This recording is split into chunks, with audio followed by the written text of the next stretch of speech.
A New Hope, Nier Chapter 75. You can read all of Azazyel's fan-fiction stories by subscribing to patreon.com/Azazyel.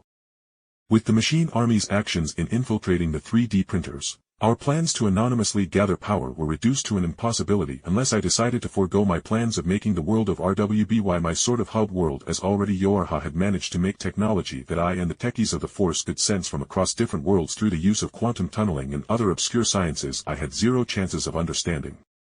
Either way, with YoRHa's help I could easily sense Nier's world, and likewise, they had a remote connection to this world. But I had my androids block off all communication after saying that our printers and even a couple androids were harmed due to unexpected issues, so if the Machine Army was watching and listening, we could buy time for us to make android bodies here for the YoRHa forces and then merely bring the memories and black boxes of the androids here so they can remake their tech tree completely without the Machine Army possibly infiltrating it.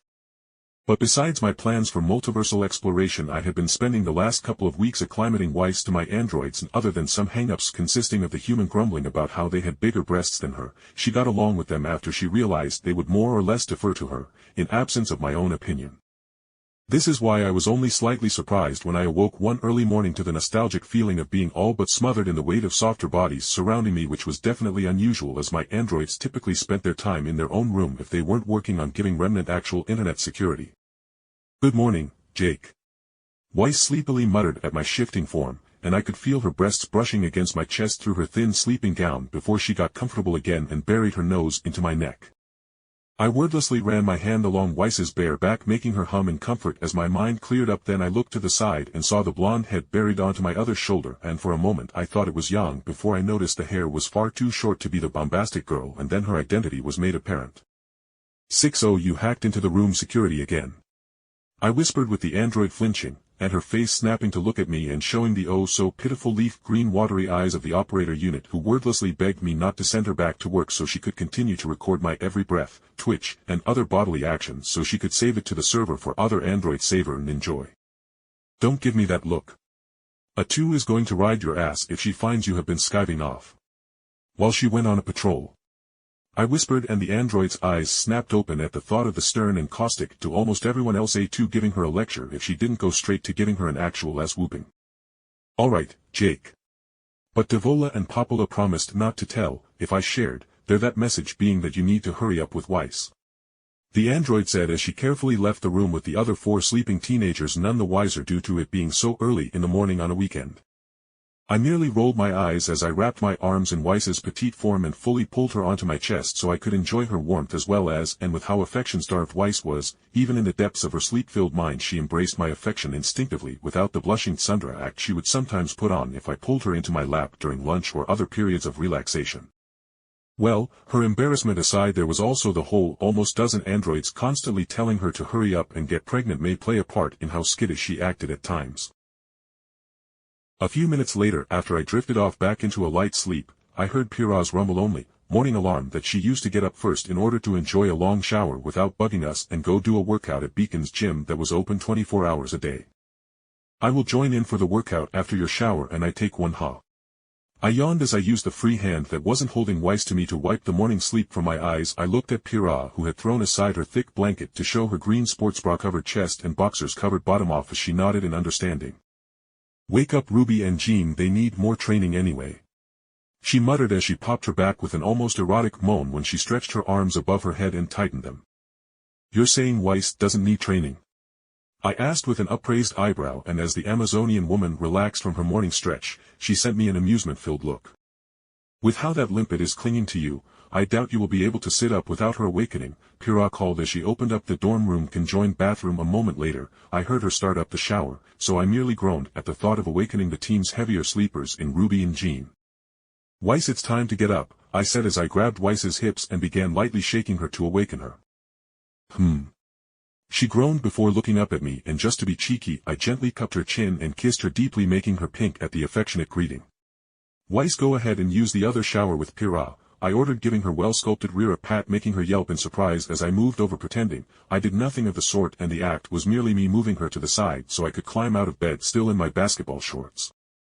Thank God, Beacon at least had 2 shower heads for the showers, so 2 people could shower at once, as just imagine the normal canon RWBY's shower schedule with how much Weiss and Yang loved their hair. they would obviously have the bathroom for at least half an hour each, to get ready. Thankfully, although Jean also loved to take care of her own golden hair, she didn't have the same almost obsessive care for it as Yang did. Walking over to Jean, I saw her own blanket had shifted, showing her long pale smooth legs that escaped the cover of her blankets and oversized white men's dress shirts she preferred to wear to bed. "Jean, it's time to wake up," I said as I shook her shoulder lightly, and her soft ocean blue eyes opened up slowly to meet my own darker sky blue ones before blinking at the reminder it was time to wake up. "Okay, Jake," she muttered as she carelessly threw aside her blanket and showed how her dress shirt's buttons had popped open during her sleep, with her looking very similar to how Jean from FGO looked. I got a good eye full of her large, exposed breasts before she fixed her shirt while sitting on the edge of the bed. The thing was how in a room with teenagers over the course of a few weeks basically all inhibitions and shame mostly flew out the window, as I can't tell you the number of times I was in the shower early in the morning when I got up first and the girls used the bathroom's toilet as they refused to wait for me to get out of the shower. Even prim and proper Weiss was reduced to the point of using the adjoining shower when I used the other, during the time we all forgot to recharge our scrolls the night before and were about to run late. "Alright, time for RWBY," I muttered as I grabbed Weiss, Jean, and my own pillows, and thus began the daily ritual of one of our team members pelting Ruby's head from across the room with the pillows, making her flail around at the impact. RWBY had an interesting sleep schedule, as she typically was the latest person besides Jean to awaken in the morning, but when she did awaken via any method she would flail around and almost attack the person who awoke her, due to the siblings' years of constant pranks against one another. Hell, when Young asked to put some pranks in RWBY's bed to continue their little prank war, I straight up told her I would put black hair dye in her shampoo, and she knew there wasn't a damn thing she could do, as I was the strongest fighter in the year with my various elemental abilities. "I am awake, Jake," RWBY cried out, pouting as she slumped when she sat up after I ran out of soft yet impactful ammunition. "Alrighty. Anyway, I am going to take a shower in a 2's room so you two can get cleaned up without me needing to either wait or cut off the shower groups," I said as I gathered my bathroom stuff. Just because the girls didn't mind showering with curtains between us in an emergency didn't mean they didn't find it embarrassing, especially RWBY and Jean. Another part was I wanted one of my androids to join me for some morning relief in the shower, but that was neither here nor there. "Well, hurry up, Jake. We have that coastal patrol, remember?" RWBY reminded me, and I groaned at that bullshit reminder. Apparently, with Vale being a coastal city, they needed to do monthly, sometimes bi-weekly shore clears of Grim with a massive net system that had a thick wide-open net that would dredge up the bigger Grim that were around the shore close to the port of Vale. Yeah, turns out that when it is crocodile-shaped, school bus-sized Grim loving to sleep for weeks in the shallow waters surrounding Vale, no one wanted to swim there at all. Hell, swimming literally isn't even a sport here in Remnant, as aquatic Grim are so much more dangerous to fight in their natural habitat that people hate large bodies of water typically.